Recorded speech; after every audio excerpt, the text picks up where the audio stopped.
ECL এর Kenda area কার্যালয়ের দরজা বন্ধ করে অবস্থান বিক্ষোভ জমিদাতা পরিবারের সদস্যদের। 14 জন জমিদাতা পরিবারকে চাকরিতে নিয়োগের লিখিত প্রতিশ্রুতি না পাওয়া পর্যন্ত অবস্থান বিক্ষোভ চলবে বলে জানান জমিদাতারা।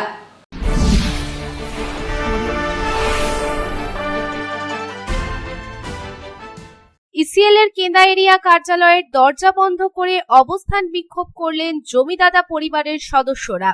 14 জনকে চাকরিতে নিয়োগের লিখিত প্রতিশ্রুতি দিতে হবে এই দাবিতে এদিন সকাল 9টা নাগাদ কার্যালয়ের দরজা আটকে অবস্থান বিক্ষোভ শুরু করে জমিদাতা পরিবারেরা এবং এই অবস্থান বিক্ষোভ শুরু হওয়ায় কোনো কর্মীরা কাজে ঢুকতে পারেননি। তবে সকাল 10টা নাগাদ এরিয়া অ্যাসেসমেন্ট জেনারেল ম্যানেজারকে ঢুকতে দেওয়া হয়। জেনারেল ম্যানেজার অবস্থান কর্মসূচি দেখে গাড়ি থেকে না নেমে ফিরে যান। এরপরে ঘটনাস্থলে পুলিশ এসে আইন শৃঙ্খলা ভঙ্গ না করে অবস্থান কর্মসূচি চালানোর নির্দেশ দিয়ে যায় বলে অভিযোগ এরিয়া কর্তৃপক্ষের। তবে বিক্ষোভকারীরা জানান তারা শান্তিপূর্ণভাবে লিখিত প্রতিশ্রুতি না পাওয়া পর্যন্ত অবস্থান চালিয়ে যেতে চান।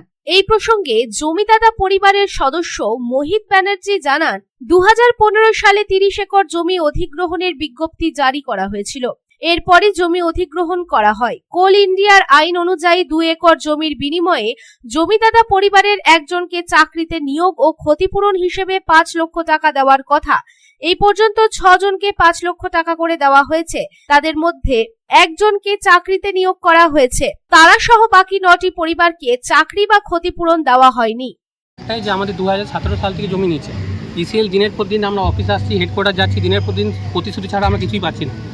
যেহেতু আমাদের প্রজেক্ট এখনও একজন জয়েন দিয়ে দিয়েছে, কিন্তু আমাদেরকে জয়েনে আশ্বাস দিয়ে দিনের পর দিন মাসের পর মাস ঘোরানো হচ্ছে। আমাদের 3টে দাবি। আমাদের দাবি হচ্ছে, প্রথম যাদের আমাদের হেডকোয়ার্টার ফাইল পড়ে আছে দীর্ঘদিন ধরে, 5 বছর 7 বছর ধরে পড়ে আছে আমাদের ফাইল, সেগুলো অবিলম্বে 7 দিন কি 10 দিনের মধ্যে জয়েন চাই। 2 নম্বর হচ্ছে, কিছু ফাইল আমাদের এরিয়া অফিসে ল্যান্ড ডিপার্টমেন্টে পড়ে আছে, ল্যান্ড ডিপার্টমেন্টের গাফিলতির জন্য ফাইলগুলো কোনো প্রসেস হচ্ছে না। সেগুলো ইমিডিয়েটলি 1 মাসের মধ্যে প্রসেস করে হেডকোয়ার্টার পাঠানোর ব্যবস্থা করতে হবে। এবং আপনারা জানেন একটা ইসিএলে জমি কিনতে মানুষকে কতটা ব্যয়বহুল হয়। নিজের আর্থিক জমি বিক্রি করে, নিজের সোনা দানা বিক্রি করে মানুষ একটা ইসিএলে জমি কিনেছে। দিনের পর দিন মানুষ ফাইল এখানে পড়ে আছে। তাদের জমিগুলো যাতে দ্রুত রেজিস্ট্রি ব্যবস্থা করা হয়, সে আমরা দাবি জানাচ্ছি। আমাদের অসুবিধা হচ্ছে শিডিউল কোয়ারি 1 কোয়ারি 2 আন্ডার কেন্দ্র আইডি। এখন টোটাল প্রসেস হয়েছে 10 জন, না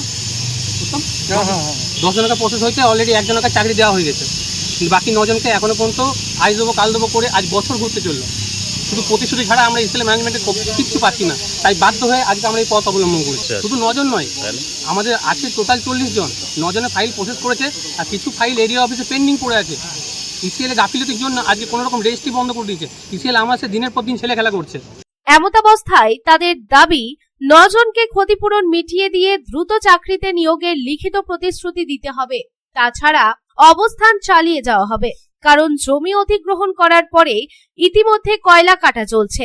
তবে এই প্রসঙ্গে এরিয়ার আধিকারিকরা জানাচ্ছেন 15 দিনের মধ্যে বিষয়টি নিষ্পত্তি করা হবে বলে মৌখিকভাবে জানানো হয়েছে।